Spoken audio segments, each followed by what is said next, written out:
نحمده ونصلي على رسوله الكريم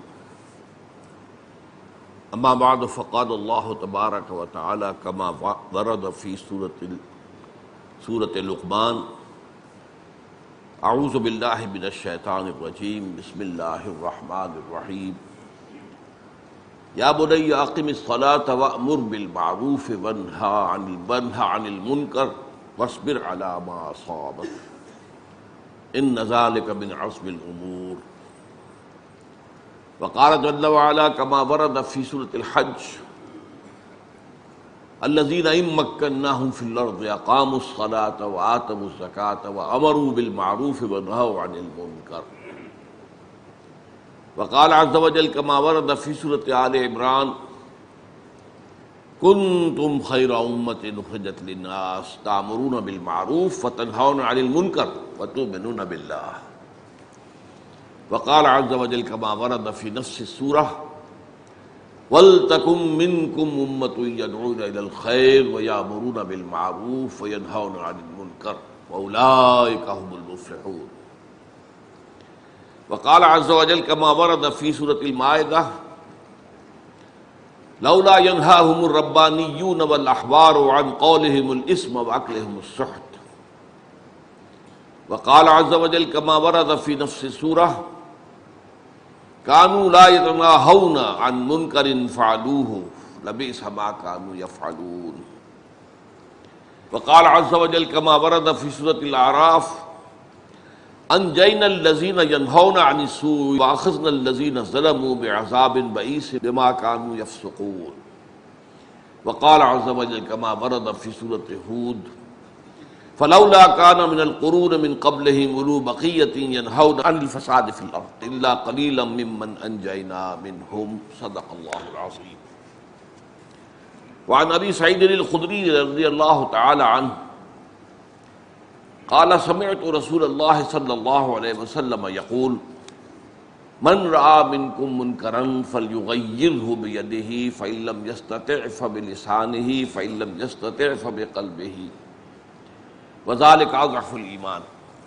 رواه مسلم وعن عبد الله بن مسعود رضي الله تعالى عنه أن رسول الله صلى الله عليه وسلم قال ما من نبي بعثه الله في أمة قبلي إلا كان له حواريون في أمته وأصحاب يأخذون بسنته ويقتدون بأمره ثم إنها تخلف من بعدهم خلوف يقولون ما لا يفعلون ويفعلون ما لا يؤمرون فمن جاهدهم بيده فهو مؤمن ومن جاهدهم بلسانه فهو مؤمن ومن جاهدهم بقلبه فهو مؤمن وليس وراء ذلك من الإيمان حبة خردل رواه مسلم رب اشرح لي صدري ويسر لي أمري واحلل عقدة من لساني يفقهوا قولي اللهم ربنا ألهمنا رشدنا وأعذنا من شرور أنفسنا اللهم أرنا الحق حقا وارزقنا اتباعه وأرنا الباطل باطلا وارزقنا اجتنابه آمین یا رب العالمین۔ اربعین نووی کی حدیث نمبر 34 میں نے پڑھ بھی دی تھی اور اس کا ترجمہ بھی کر دیا تھا، لیکن اس پر گفتگو جو ہے وہ آج ہمیں کرنی ہے۔ یہ حدیث مسلم شریف کی ہے حضرت ابو سعید خدری رضی اللہ تعالی عنہ سے۔ وہ کہتے ہیں کہ میں نے خود سنا اللہ کے رسول صلی اللہ علیہ وسلم کو فرماتے ہوئے من رعا منکم منکرا فلیغیرہ بیدہ، جو شخص بھی تم میں سے کسی منکر کو دیکھے، بدی کو دیکھے، اس کا فرض ہے کہ اپنے ہاتھ سے اپنی طاقت سے اسے بدل دے۔ فإن لم يستطع فبلسانہ، اگر اس کی استطاعت نہ رکھتا ہو تو پھر اپنی زبان سے تو روکے، کہے تو صحیح کہ غلط کام ہے مت کرو۔ فإن لم يستطع، اگر اس کی بھی استطاعت نہ ہو، ہمت نہ ہو، قوت نہ ہو، فبقلبہ، تو کم سے کم اپنے دل سے اس کے خلاف ایک نفرت کا معاملہ رکھے۔ اور یہ فرمایا وذالک اضعف الایمان، یہ ایمان کا کمزور ترین درجہ ہے۔ اس کی ہم مضمون ایک روایت ہے، وہ بھی آپ سن لیجئے۔ یہ حضرت عبداللہ ابن مسعود سے ہے رضی اللہ تعالی عنہ۔ وہ فرماتے ہیں نبی اکرم صلی اللہ علیہ وسلم سے نقل فرماتے ہوئے کہ آپ نے ارشاد فرمایا ما من نبی بعثہ اللہ فی امت قبلی، کوئی ایسا نبی نہیں گزرا جسے اللہ نے اس کی امت میں بھیجا ہو مجھ سے پہلے، الا کان لہو فی امتہ حواریون و اصحاب، مگر اس کے لیے اس کی امت میں سے کچھ نہ کچھ حواری اور اصحاب جو ہیں وہ ہوتے تھے، تھوڑے ہوں زیادہ ہوں۔ وہ کیا کرتے تھے؟ یاخذون بسنتہ، اس کی سنت کو مضبوطی سے تھامتے تھے، ویقتدون بامرہ، اور اس کے حکم کی پیروی کرتے تھے۔ ثم انہا تخلف من بعدہم خلوف، پھر ہمیشہ یہ ہوتا رہا کہ وہ ان نبیوں کے بعد کچھ عرصے کے بعد ایسے ناخلف لوگ پیدا ہوتے رہے۔ وہ کیا کرتے تھے؟ یقولون ما لا یفعلون، کہتے تھے جو کرتے نہیں تھے، ویفعلون ما لا یؤمرون، اور کرتے وہ تھے جس کا حکم نہیں ہوا۔ فمن جاہدہم بیدہ فہو مومن، تو جو شخص ان کے خلاف جہاد کرے اپنی طاقت سے، اپنے ہاتھ سے، وہ مومن ہوگا۔ ومن جاہدہم بلسانہ فہو مومن، اور جو کوئی جہاد کرے ان کے خلاف اپنی زبان سے، وہ بھی مومن ہوگا۔ ومن جاہدہم بقلبہ فہو مومن، اور جو دل کے ذریعے سے ان کے خلاف جہاد کرے وہ بھی مومن ہوگا۔ فلیس وراء ذلک من الایمان حبۃ خردل، اس کے بعد تو ایمان رائی کے دانے کے برابر بھی نہیں، ایمان کی نفی کلی۔ اس سلسلے میں سب سے پہلی بات تو چونکہ یہ اہم موضوع ہے، آپ کو یہ بتانا چاہتا ہوں کہ قرآن مجید میں امر بالمعروف اور نہی عن المنکر ایک جوڑے کی حیثیت سے آتے ہیں بالعموم، 10 مقامات پر یہ دونوں اصطلاحات ایک جامع اصطلاح کی شکل میں آتی ہیں۔ اس میں سے چند میں نے آپ کو سنائی ہیں۔ سورہ لقمان میں حضرت لقمان کی نصیحتوں میں سے ہے اپنے بچے کے لیے، اپنے بیٹے کے لیے، اے میرے بچے نماز قائم رکھ اور نیکی کا حکم دے، بدی سے روک، اور پھر جو کچھ تجھ پر بیتے اسے برداشت کر۔ یعنی یہ کہ ظاہر بات ہے بدی کا سے روکنے پر ریزنٹمنٹ ہوتی ہے، اشرار اور بدمعاش اور بدقماش یہ لوگ جو ہیں ظاہر بات ہے کہ اس کی مخالفت کریں۔ اب یہ مخالفت ہر طرح کی ہو سکتی ہے، وربل بھی ہو سکتی ہے، فزیکل بھی ہو سکتی ہے، زبانی کلامی بھی ہو سکتی ہے، اور بالفعل اقدام کی صورت میں بھی ہو سکتی ہے۔ تو پھر اب صبر کرو، جھیلو، برداشت کرو۔ اسی طرح مکی قرآن ہی میں سورہ حج کے اندر آیت آتی ہے کہ الذین ان مکناہم فی الارض، یہ پہلی آیت جو میں نے آپ کو سنائی ہے یہ تو ایک فرد کے اعتبار سے ہے، اور یہ گویا کہ حکمت اور فطرت کا تقاضا ہے۔ حضرت لقمان نہ نبی تھے نہ کسی نبی کے پیروکار تھے، وہ ایک حکیم انسان تھے، سلیم الفطرت سلیم العقل، تو جن نتائج تک پہنچے وہ گویا کہ فطرت، انسانی فطرت اور حکمت کا تقاضا ہے۔ وہ تو ایک واحد کی شکل میں آ گیا جو اپنے بیٹے سے کہہ رہے تھے یا بنی اقم الصلاۃ وامر بالمعروف وانہی عن المنکر واصبر علی ما اصابک۔ اب اس کی ایک بلند ترین سطح ہو سکتی ہے، جو لوگ یہ کام کرنے والے ہیں اللہ اگر زمین میں اقتدار عطا فرما دے تو کیا کریں گے وہ؟ الذین ان مکناہم فی الارض اقاموا الصلاۃ وآتوا الزکاۃ وامروا بالمعروف ونہوا عن المنکر واولئک هم المفلحون۔ وہ لوگ کہ جنہیں ہم زمین میں اقتدار عطا کر دیں تو نمبر 1 وہ نماز کا نظام قائم کریں گے، نمبر 2 وہ زکوٰۃ کا نظام قائم کریں گے، نمبر 3 وہ بدی کو سے روکیں گے اور نیکی کا حکم دیں گے۔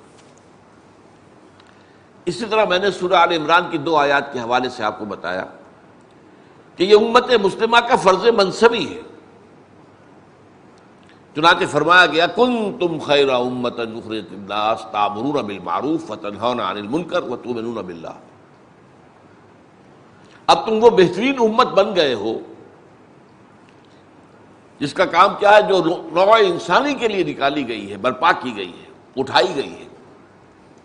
تمہارا کام کیا ہے؟ تأمرون بالمعروف وتنہون عن المنکر وتؤمنون باللہ، نیکی کا حکم دو، بدی سے روکو، اور اللہ پر اپنے یقین کو پختہ رکھو، اس لیے کہ یقین ہی کی بدولت تمہارے اندر وہ قوت پیدا ہوگی کہ تم مخالفت کو برداشت کر سکو، کوئی تشدد ہو تو اسے جھیل سکو، کوئی زیادتی ہو تو اسے برداشت کر سکو۔ پھر اسی صورت میں ایک شکل ایسی بیان فرما دی، فرض کیجئے کہ امت بھول گئی اپنے اس فرض منصبی کو. یہ تو امت کا، پوری امت کا فرض منصبی ہے، پوری نوع انسانی کے اوپر اس کو اٹھایا گیا ہے، اور اس کا کام ہے پوری نوع انسانی کے لیے یہ کام کرنا، نیکی کا حکم دینا، بدی سے روکنا. گویا کہ خدائی فوجدار کی حیثیت دی گئی ہے اس امت کو کہ وہ پوری نوع انسانی کو نیکی کا حکم دے، بدی سے روکے. لیکن اگر فرض کیجئے امت بھول گئی اپنے اس فرض منصبی کو، سو گئی، تو کیا کریں؟ تو کچھ لوگ تو اٹھیں، بیدار ہوں. جیسے حکیم سعید مرحوم کا جو ادارہ ہے، اس نے ایک سلوگن اختیار کیا تھا، جاگو اور جگاؤ. بچوں کے لیے ایک رسالہ تھا ان کا، اس کے لیے یہ بڑا اچھا سلوگن، جاگو اور جگاؤ. تو جو جاگ جائیں وہ دوسروں کو جگائیں. جو اس امت میں سے جاگ گئے اور انہیں یاد آ گیا کہ ہمارا کام تو یہ تھا، وہ اب جمع ہو کر ایک امت بن جائے. یعنی ایک امت تو بڑی امت ہے جو سوئی ہوئی ہے تو امت وہ بھی. نام لیوا تو محمد کے ہیں صلی اللہ علیہ وسلم، کلمہ تو پڑھتے ہیں انہی کا، تو امت تو ہے، سوئی ہوئی ہے. اس سوئی ہوئی امت میں سے کچھ لوگ جاگے لازماً، اور وہ دوسروں کو جگا کر اور پھر مل جل کر ایک امت بنے. اس کو آپ کہیں گے، انگریزی میں ہم کہتے ہیں پارٹی ود ان پارٹی. ایک اور لفظ استعمال ہوتا ہے اسٹیٹ ود ان اسٹیٹ. ایک ریاست کے اندر ایک ریاست، یا ایک جماعت کے اندر ایک جماعت. کبھی کہتے تھے فارورڈ بلاک ہے، جیسے کانگریس کا تھا، فارورڈ بلاک تھا کانگریس میں، لیکن فارورڈ بلاک تھا. سبھاش چندر بوس جس کا لیڈر تھا، وہ فارورڈ بلاک کہلاتا تھا کانگریس کے اندر. تو ایک تو بڑی امت مسلمہ ہے جس کا فرض منصبی یہ تھا، اسے کرنا ہی یہ تھا، جینا ہی اس لیے تھا، مرنا ہی اس لیے تھا. لیکن اگر وہ امت مسلمہ بھول جائے تو ان میں سے جنہیں ہوش آ جائے وہ دوسروں کو بھی جگائیں، اور جو جاگ جائیں وہ مل کر ایک امت بنے. وَلْتَكُن مِّنكُمْ أُمَّةٌ يَدْعُونَ إِلَى الْخَيْرِ وَيَأْمُرُونَ بِالْمَعْرُوفِ وَيَنْهَوْنَ عَنِ الْمُنكَرِ وَأُولَٰئِكَ هُمُ الْمُفْلِحُونَ. تم سے ایک ایسی امت وجود میں آنی چاہیے، یا تمہارے اندر سے کم ایسی ایک امت تو قائم رہنی چاہیے جو نیکی کا حکم دے اور بدی سے روکے اور خیر کی طرف دعوت دے، اور وہی لوگ ہوں گے جو اللہ تعالیٰ کے ہاں کامیاب ہونے والے ہیں. یہ سوئی ہوئی امت سے کامیابی کا وعدہ نہیں ہے. اولئک ھم المفلحون. ان سوئے ہوئے میں سے جو جاگ جائیں، اپنے فرض منصبی کو پہچانیں اور اس کے لیے تن من دھن لگائیں، اولئک ھم المفلحون. صرف وہی لوگ ہیں جو فلاح پانے والے. اب جیسا کہ میں نے عرض کیا کہ یہ جو دو اصطلاحیں ہیں، امر بالمعروف نہی عن المنکر، 10 مرتبہ قرآن میں آئی. اور میں نے اپنی ایک کتاب ہے میری، امت مسلمہ کے لیے صحیح نکاتی لایہ عمل، جو آخری آیت میں نے آپ کو سنائی ہے، اس کی شرح پر مشتمل ہے پوری کتاب. اس کے علاوہ یہ کہ احادیث میں بے شمار ہیں، بے شمار احادیث جن میں آپ کو معلوم ہے کہ امر بالمعروف نہی عن المنکر ایک جامع اصطلاح کے طور پر آتا ہے. میں اس میں سے ایک حدیث آپ کو سناتا ہوں. حضرت حذیفہ سے روایت ہے، حذیفہ رضی اللہ تعالی عنہ عن النبی صلی اللہ علیہ وسلم قال والذی نفسی بیدہ. حضرت حذیفہ روایت کرتے ہیں حضور سے کہ آپ نے فرمایا، خدا کی قسم، قسم اس ذات کی جس کے ہاتھ میں میری جان ہے، لتأمرن بالمعروف ولتنہون عن المنکر. اے مسلمانوں، تم لازماً نیکی کا حکم دو گے اور بدی سے روکو گے. اگر ایسا نہیں کرو گے، او لیوشکن اللہ ان یبعث علیکم عقابا، ورنہ اندیشہ ہے اللہ تعالیٰ تم پر ایسا عذاب بھیجے گا، ثم تدعونہ فلا یستجاب لکم، کہ پھر دعائیں مانگو گے، گڑ گڑاؤ گے، لیکن اللہ تمہاری دعا قبول نہیں کرے. یہ ترمذی شریف کی روایت ہے، اور اس کو امام ترمذی نے حدیث حسن قرار دیا. تو یہ تو میں نے آپ کے سامنے رکھا کہ بحیثیت مجموعی یہ دونوں گویا کہ ایک گاڑی کے دو پہیے ہیں، دو پہیوں پہ گاڑی چلتی ہے، ورنہ ایک پہ تو گھومتی رہے گی. تو دو پہیے کیا ہیں؟ نیکی کا حکم، بدی سے روکو. اور 10 مرتبہ آیا، جن میں سے میں نے آپ کے سامنے جو ہے 4 جو مقامات قرآن کی وہ بیان کیے. بہت سے حدیث پہ آیا، ان میں سے ایک حدیث بیان کی. اب ان میں سے زیادہ اہمیت نہی عن المنکر کی ہے. ہمارے ہاں ایک بہت بڑا طبقہ ہے، ان کو یہ مغالطہ ہوا ہے کہ یہ نہی عن المنکر کی ضرورت نہیں ہے، بس اگر دعوت خیر دیتے رہو، نیکی کا حکم دیتے رہو، جب نیکی پھیلے گی منکر خود ہٹ جائے گا. روشنی آتی ہے تو اجالا ہو جاتا ہے اور اندھیرا خود بھاگ جاتا ہے. یہ بہت بڑی غلطی ہے. اگر صرف وہی کافی ہوتا تو 10 جگہ پر یہ دونوں باتیں کیوں آتی؟ قرآن مجید کوئی لفاظی پر مشتمل نہیں ہے، کوئی شاعری نہیں ہے، اس میں مبالغہ آمیزی نہیں ہے، اس میں جو حرف جو لفظ آیا ہے وہ اٹل ہے، وہ لازم ہے۔ تو در حقیقت یہ دونوں چیزیں لازم ہیں، لیکن ان میں سے اگر علیحدہ کر کے دیکھیں گے تو از روئے قرآن و حدیث نہی عن المنکر اہم تر ہے۔ اب اس کے لیے ایک تو یہ حدیث ہم نے آپ کے سامنے جو آج ہم پڑھ رہے ہیں، اس میں صرف نہی عن المنکر کا ذکر ہے، امر بالمعروف کا تو ہے ہی نہیں۔ اور یہ دونوں روایتیں جو میں نے آپ کو سنائی مسلم شریف کی ہیں، صحیحین میں سے احد من الصحیحین، صحیحین میں سے ایک مسلم شریف ہے، صحیح مسلم۔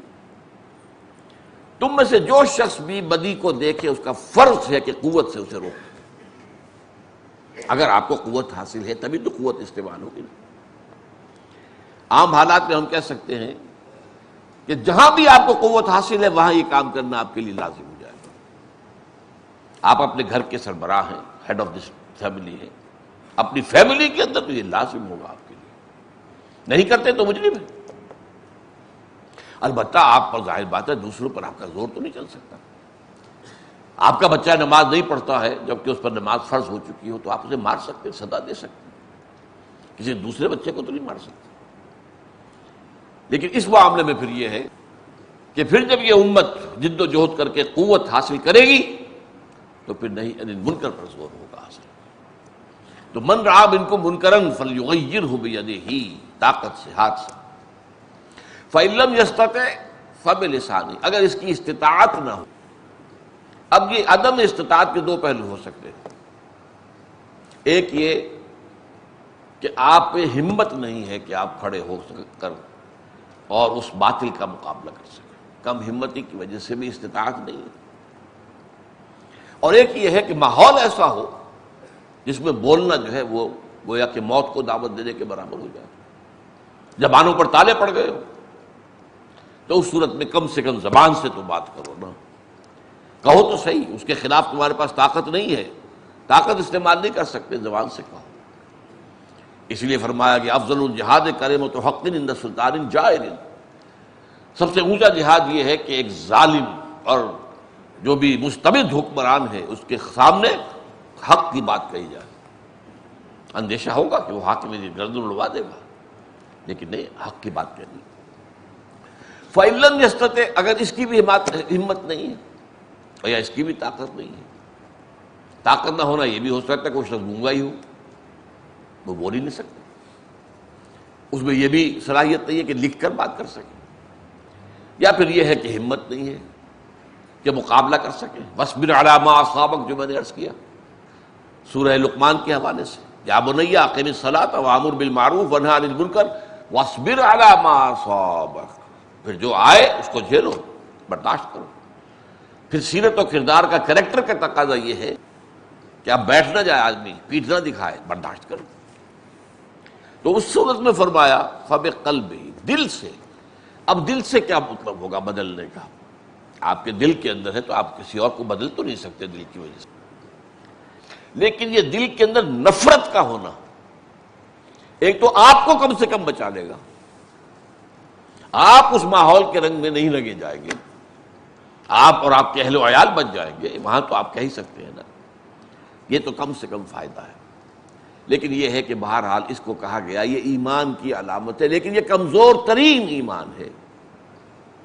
اب کمزور ترین کے ایمان کے بعد تو باقی نتیجہ یہی، اس کے بعد ایمان نہیں ہے۔ یعنی آپ بدی کو دیکھیں اور آپ کو رنج اور افسوس بھی نہ ہو،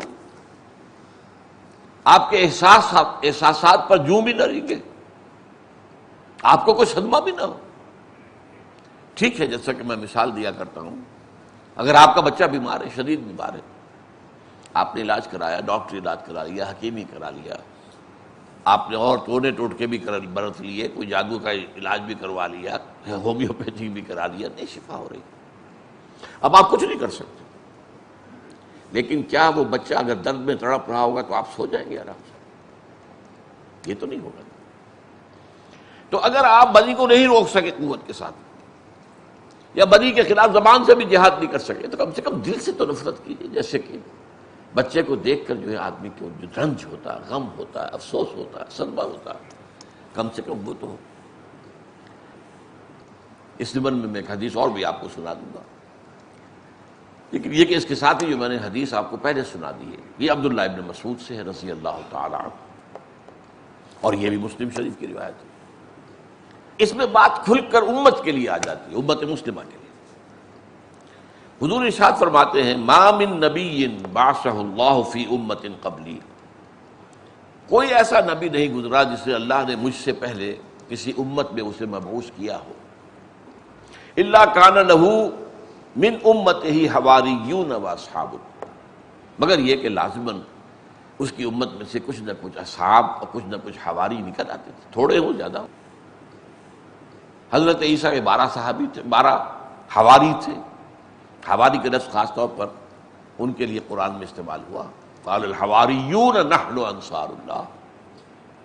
حضور کے ساتھیوں کے لیے صحابہ کا لفظ آیا ہے، لیکن یہ کہ یہاں پر دونوں الفاظ آ گئے، فقال لہ من امتہ حواریون و اصحاب۔ اب یہ کیا کرتے تھے؟ یہ بلاغت اور فصاحت کی بہت اونچی مثال ہے۔ دو باتیں،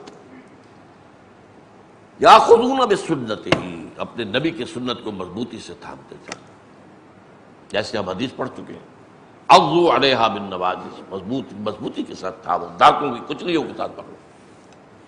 ویقتدون بامرہ، اور اپنے نبی کے حکم کی عمل پیرا ہوتے تھے، پیروی کرتے تھے۔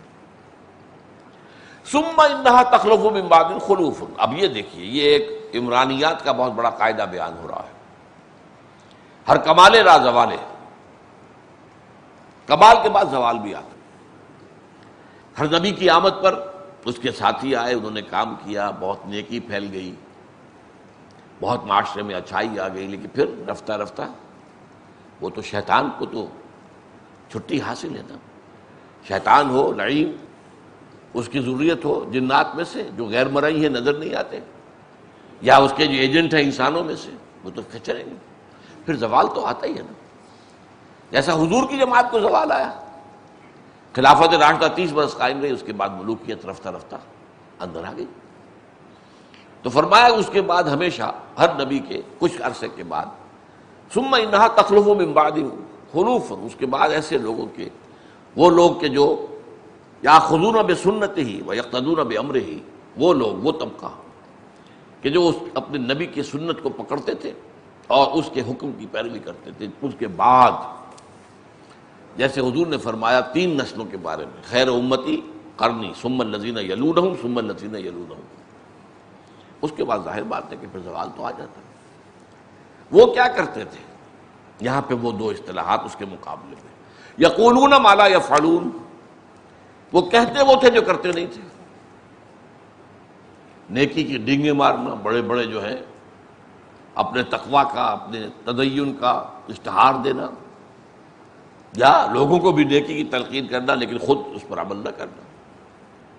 یقولون ما لا یفعلون، کہتے وہ تھے جو کرتے نہیں تھے۔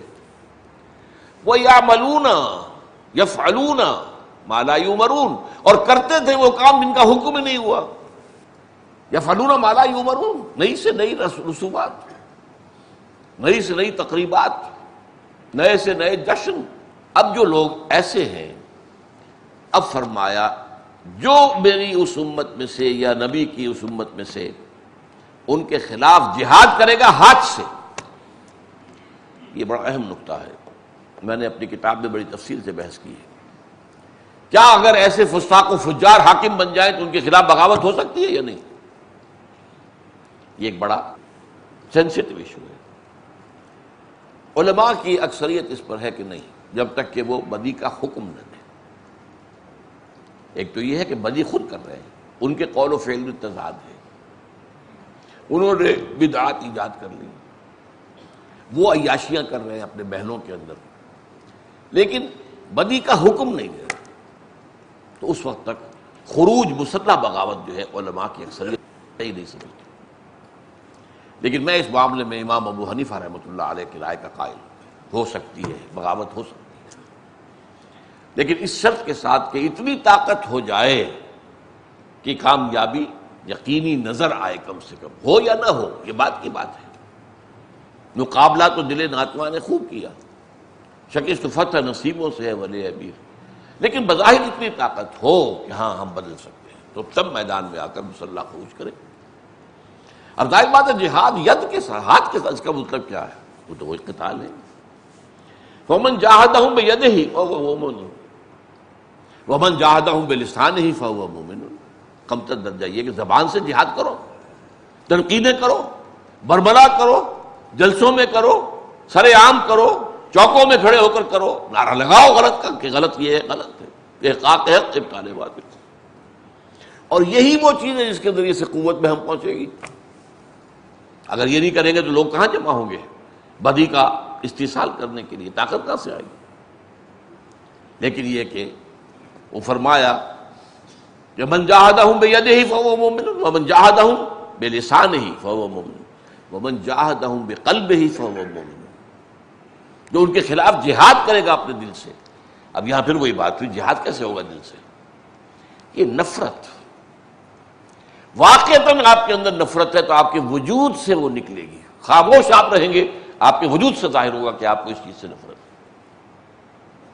آپ کی باڈی لینگویج بتائے گی کہ آپ کو نفرت ہے، آپ کا طرز عمل بتائے گا کہ آپ اس باطل کے ساتھ تعاون تو نہیں کر رہے نا، آپ اس باطل کے تحت آرام سے پاؤں پھیلا کر تو نہیں سوتے۔ وہ رنج تو ہوتا ہے نا، جیسے اس بچے کی بیماری پر ہے جس کا علاج نہیں ہو پا رہا۔ یہ بھی در حقیقت ایک جہاد ہے۔ اور فرمایا یہ اس حدیث کے مقابلے میں زیادہ واضح ہو کر الفاظ آ گئے، فَلَيْسَ وَرَاءَ ذَلِكَ مِنَ الْإِيمَانِ حَبَّةُ خَرْدَلٍ، اس کے بعد تو ایمان رائی کے دانے کے برابر بھی نہیں۔ اب اس کا اندازہ کیجئے آپ، اگر یہ نہیں ہے تو پھر ایمان نہیں ہے۔ کم سے کم دل سے نفرت، دل میں گھٹن، دل میں رنج اور غم اور صدمہ۔ کیا ہو رہا ہے؟ ماحول کدھر جا رہا ہے؟ یہ کیا رنگ ہے جو چڑھتا جا رہا ہے ہمارے معاشرے پر؟ یہ بے حیائی کا اور عریانی کا طوفان آ رہا ہے، منکرات کا طوفان آ رہا ہے۔ اب جو منکرات ہیں وہ بے حیائی ہے اور فحاشی ہے، وہ آرٹ کے نام پر ہے، وہ تو گویا کہ ثقافت کے بڑے خوبصورت نام کے تحت ہو رہا ہے۔ رنج اور صدمہ تو ہوگا کم سے کم۔ اگر یہ بھی نہیں ہے تو ایمان رائی کے دانے کے برابر بھی نہیں۔ اب اس سبب میں آخری حدیث میں آپ کو سنا دیتا ہوں۔ یہ حدیث جو ہے مولانا اشرف علی تھانوی رحمۃ اللہ علیہ نے جو خطبات جمعہ اپنے مرتب کیے تھے، اکثر جو تھانوی مدارس ہیں، مساجد ہیں، ان میں وہ خطبے پڑھے جاتے ہیں، تو اس میں خطبہ ثانیہ جو ہوتا ہے، ایک آپ کو پہلا خطبہ پھر بیٹھ گئے پھر خطبہ ثانیہ، اس میں یہ حدیث انہوں نے نقل کی ہے۔ اور اللہ عز و جل، یہ حدیث قدسی ہوئی، حضور فرماتے ہیں کہ اللہ تعالیٰ نے وحی کی، اللہ تعالیٰ عز و جل، اللہ عز و جل الی جبرائیل علیہ الصلاۃ والسلام، جبرائیل علیہ الصلاۃ والسلام کو وحی کی، ان اقلب مدینۃ کذا و کذا باہلھا، کہ فلاں اور فلاں شہروں کو، بستیوں کو الٹ دو۔ یہ عذاب الہی جو قوم لوط پر آیا تھا اور بہت سی قوموں پر آیا ہے، الٹ دو، تلپٹ کر دو۔ قال فقال، حضور فرماتے ہیں کہ اس پر حضرت جبرائیل نے عرض کیا، اے رب، ان فیہا عبدک فلانا لم یعصک طرفۃ عین، پروردگار ان بستیوں میں تو تیرا وہ فلاں بندہ بھی ہے، اتنا نیک، اتنا زاہد، اتنا عبادت گزار کہ اس نے کبھی پلک جھپکنے جتنی دیر بھی معصیت میں بسر نہیں کی۔ اب کسی کی نیکی کا، تقوی کا، زہد کا آپ اندازہ کیجئے اس سے۔ یہ گواہی دینے والے کون ہیں؟ جبرائیل ہیں، اور کہاں دے رہے ہیں؟ اللہ کی جناب میں۔ وہاں تو آپ کو معلوم ہے ابو جہل بھی جھوٹ نہیں بولے گا، اور فرشتے کا تو سوال ہی پیدا نہیں ہوتا۔ قال فقال یا رب ان فیہا عبدک فلانا لم یعصک طرفۃ عین، قال فقال، حضور فرماتے ہیں اس پر اللہ نے ارشاد فرمایا، اقلبھا علیہ وعلیہم، الٹو ان بستیوں کے پہلے اس پر پھر دوسروں پر۔ فإن وجہہ لم یتبعر فی ساعۃ قط، اس لیے کہ اس کے چہرے کا رنگ میری غیرت اور حمیت کی وجہ سے کبھی متغیر نہیں ہوا۔ آپ کو کوئی گالی دے، اگر تو آپ میں جان ہے، طاقت ہے، تو جانے دیں گے اس کو؟ اگر نہیں ہے، فرض کیجیے بہت طاقتور آدمی ہے، آپ کمزور ہیں، تو کم سے کم یہ کہ آپ کا چہرہ تو سرخ ہو جائے گا، وہ غیرت اور حمیت کا کوئی تقاضا تو ہوگا۔ چلیے کچھ نہیں کر سکتے آپ، لیکن آپ کا چہرہ تو سرخ ہو جائے گا۔ یہ ہے ہی نہیں، لم یتمعر فی ساعۃ، اس کے چہرے کا رنگ کبھی بدلا ہی نہیں۔ ان بستیوں کے اندر بدی پھیلتی رہی، اس میں منکرات کا یہ اشاعت ہوتی رہی، یہ آرام سے لگا رہا۔ مست رکھو ذکر و فکر صبح گاہی میں اسے، اور پختہ تر کر دو مزاج خانقاہی میں اسے۔ کیا ہو رہا ہے معاشرے میں کیا پتہ، وہ تو یا تو اپنے خانقاہ میں بیٹھا ہوا ہے، کوئی اگر آ گیا تو اسے کلمہ خیر کو سنا دیا، ورنہ نہیں، اللہ اللہ کر سکتا۔ کوئی آ گئے اور وہ ان کے مرید ہو گئے تو ان کا تزکیہ کو کر رہے ہیں، لیکن آگے ماحول سے ساتھ باہر نکل کر، وہ جو اقبال کہتا ہے، نکل کر خانقاہوں سے ادا کر رسم شبیری، کہ رسم خانقاہی ہے فقط دو دیگری۔ ایک ایسا نیک بندہ جس کی نیکی پر حضرت جبرائیل گواہی دیں، اور گواہی یہ دیں کہ کبھی پلک جھپکنے جتنی دیر بھی اس نے گناہ میں معصیت میں بسر نہیں کی۔ قال فقال اقلبها علیہ وعلیہم فإن وجهه لم يتمع في ساعة قط۔ اب میں تیسری بات آپ سے عرض کر رہا ہوں، کسی معاشرے میں اگر کوئی بدی جڑ پکڑ جائے اور اتنی پھیل جائے کہ پھر وہ معاشرہ عذاب الہی کا مستحق ہو جائے، تو اس صورت میں جو عذاب آتا ہے قرآن مجید کے دو مقامات سے ثابت ہوتا ہے کہ اس سے صرف وہ لوگ مستثنا ہوتے ہیں جو بدی کے خلاف کہتے رہیں، حکم دیتے رہیں، اپنی سی کوشش کرتے رہیں، بدی سے روکتے رہیں۔ اس کی دو مثالیں میں آپ کے سامنے پیش کر رہا ہوں۔ سورہ اعراف میں واقع مذکور ہے بنی اسرائیل کے خاص قبیلے کا، وہ آباد تھا ساحل سمندر کے ساتھ ساتھ، اور ان کا جو تھا ذریعہ معاش ماہی گیری، مچھلی پکڑنا، کھانا اور بیچنا بھی۔ اب مچھلیوں کو، اب چونکہ یہودیوں کے ہاں یوم السبت جو ہے، حالانکہ اصل میں تو تھا ان کے لیے یوم جمعہ، انہوں نے خود اپنی شرارت نفس سے اس کو یوم سبت کرا لیا، اللہ نے کہا ٹھیک ہے پھر تو اسی پر جاؤ۔ یوم سبت میں ہفتے کے دن کوئی کاروبار دنیاوی مکمل پورے دن حرام مطلق ہے، اس قدر سخت حکم ہے۔ ہمارے ہاں یہ حکم ہے صرف جمعے کی اذان سے لے کر جمعے کی نماز کی ادائیگی تک۔ اذا نودی للصلاۃ من یوم الجمعہ فاسعوا الی ذکر اللہ وذروا البیع ذلکم خیر لکم ان کنتم تعلمون فاذا قضیت الصلاۃ فانتشروا فی الارض وابتغوا من فضل اللہ۔ جب اذان آ گئی ہر کاروبار چھوڑ دو حرام، اور جماعت سے فارغ ہو گئے اب پھر آپ کے لیے جائز ہے، جاؤ۔ تو اس قدر آسان کیا ہے شریعت محمد۔ یہی حکم پھیلا لیجئے، یہ 24 گھنٹوں پر مشتمل تھا۔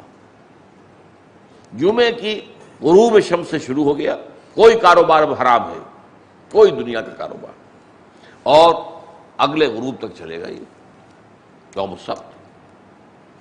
اب وہاں کیا ہوا کہ وہ مچھلیاں جو ہوتی ہیں، اللہ نے جانوروں کو بھی تو شعور دیا ہے، انہیں اندازہ ہو گیا کہ ہفتے کا ایک دن ایسا ہوتا ہے جس میں ہمیں کوئی پکڑتا ہی نہیں، باقی 6 دن تو ہماری جان پر بنی ہوتی ہے، جال لگے ہوتے ہیں، پکڑ رہے ہوتے ہیں، کانٹے ڈال رکھے ہیں۔ اور انہوں نے کیا کیا، ہفتے کے دن وہ ساحل کے قریب آتی ہیں، اٹھلا رہی ہیں، چھلاگیں لگا رہی ہیں، اور یہ بیچارے دیکھ رہے ہیں، ٹک ٹک دیدم دم نہ کشیدم، پکڑ نہیں سکتے، حرام۔ اب شیطان نے سکھایا بھئی کوئی ہیلا کرو۔ وہ ہیلا کیا کیا کہ ہفتے کے دن ساحل سمندر سے کے قریب گد جو ہے گڑھے کھودے، اور ایک نہر کی شکل میں سمندر کا پانی اس میں لے آئے، تو وہ بھی آ گئی، مچھلیاں بھی آ گئی۔ اور شام کو جا کر وہ راستہ ان کا سمندر کی طرف واپسی کا بند کر دیا۔ اب کیا ہوا، یہ ایک پونڈ بن گیا۔ یہ آپ کے پاس تالاب ہے، اس تالاب میں مچھلیاں ہیں، کہاں جائیں گی اب؟ اتوار کو آ کے پکڑ لیا، ہفتے کو پکڑا نہیں۔ اب یہ ہوتا ہے ہیلا۔ جو اصل حکمت تھی وہ تو یہ تھی کہ ہفتے کا پورا دن تم یاد الہی میں بسر کرو، عبادت میں بسر کرو، تورات کی تلاوت کرو، اس لیے تھا کہ کاروبار نہ کرو اور یہ کام کرو۔ وہ کیا تو تم نے نہیں وہ کام، ٹھیک ہے تم نے مچھلی نہیں پکڑی، لیکن سارا دن لگے تو رہے ہو نا گڑھے کھودنے میں اور مچھلیوں کو ادھر لانے میں اور یہاں پر پھر اس کے بعد اس کا وہ بند کرنے میں۔ تو اس پر یہ ہے کہ قوم تین حصوں میں تقسیم ہو گئی۔ ایک تو وہ لوگ تھے کہ جو دھڑلے سے یہ کام کر رہے تھے، ایک وہ تھے کہ جو خود تو نہیں کر رہے تھے لیکن روکتے بھی نہیں تھے، خاموش تھے، کیا کریں ہم، ٹھیک ہے دفع کرو انہیں، جو کرتے ہیں کرتے رہے۔ ایک وہ تھے جو کرتے بھی نہیں تھے روکتے بھی تھے۔ اب اس میں فرمایا اللہ تعالیٰ نے انجینا الذین ینہون عن سوء، ہم نے بچا لیا جب وہ عذاب آیا ہمارا سزا کے طور پر، تو ہم نے ان کو بچا لیا جو بدی سے روکتے رہے تھے۔ وَأَخَذْنَا الَّذِينَ ظَلَمُوا بِعَذَابٍ بَئِيسٍ بِمَا كَانُوا يَفْسُقُونَ، اور جو لوگ فسق کا اور ہماری نافرمانی کا ارتکاب کر رہے تھے ان کو ہم نے ایک بڑے برے عذاب کے اندر مبتلا کر دیا۔ آپ کو معلوم ہے ان کے چہرے بس کر دیے گئے، کونوا قردۃ خاسئین، بندروں کی شکل میں بدل دیا گیا۔ یہ سورہ اعراف کے اندر واقعہ بیان ہوا۔ اب یہاں پہ ذرا ایک نکتہ ہے تفسیری، بعض لوگ جو ذرا رجائیت پسند ہیں، جو روشن پہلو جو ہے وہ زیادہ لوگوں کے سامنے رکھنا چاہتے ہیں، ان کا کہنا یہ ہے کہ جن لوگوں نے تو واقعی خلاف ورزی کی ان پر تو عذاب آیا، اور جنہوں نے روکا ان پر نہیں آیا، لیکن جنہوں نے روکا نہیں ان کا ذکر نہیں ہے یہاں پر۔ گویا کہ ان کے بارے میں چونکہ انہوں نے روکا تو نہیں لیکن انہوں نے ظاہر بات ہے کہ خود تو گناہ کا ارتکاب نہیں کیا، لہذا یہ گویا کہ ایک راستہ نکل آتا ہے بچت کا کہ اللہ عذاب سے ان کو بھی بچا لے گا، لیکن یہ نہیں، اکثر کا معاملہ یہ کہ نہیں، یہ بات غلط ہے۔ اس لیے کہ انہیں حکم تھا کہ بدی سے روکیں، جب نہیں روک رہے تو انہوں نے خلاف ورزی کی اللہ کے حکم کی۔ تو فسق کے اندر یہ بھی شامل ہے کہ تمہارے ذمے ہے بدی سے روکنا، یہ تمہارا فرض ہے۔ من رأى منکم منکرا فلیغیرہ بیدہ فإن لم یستطع فبلسانہ فإن لم یستطع فبقلبہ وذلک اضعف الایمان فمن جاہدہم بیدہ فہو مؤمن ومن جاہدہم بلسانہ فہو مؤمن ومن جاہدہم بقلبہ فہو مؤمن ولیس وراء ذلک من الایمان حبۃ خردل۔ تو ظاہر بات ہے جنہوں نے روکا نہیں ان کے لیے بھی پھر وہ عذاب آیا۔ اسی لیے قرآن مجید میں سورہ انفال میں کہا گیا ہے اے اہل ایمان واتقوا فتنة لا تصیبن الذین ظلموا منکم خاصہ، دیکھو بچو اس عذاب سے جو جب آئے گا وہ صرف گناہ گاروں کو اپنی لپیٹ میں نہیں لے گا، وہ تو عام عذاب ہوتا ہے، پھر اس میں جو ہے گیہوں کے ساتھ گھن بھی پس جاتا ہے۔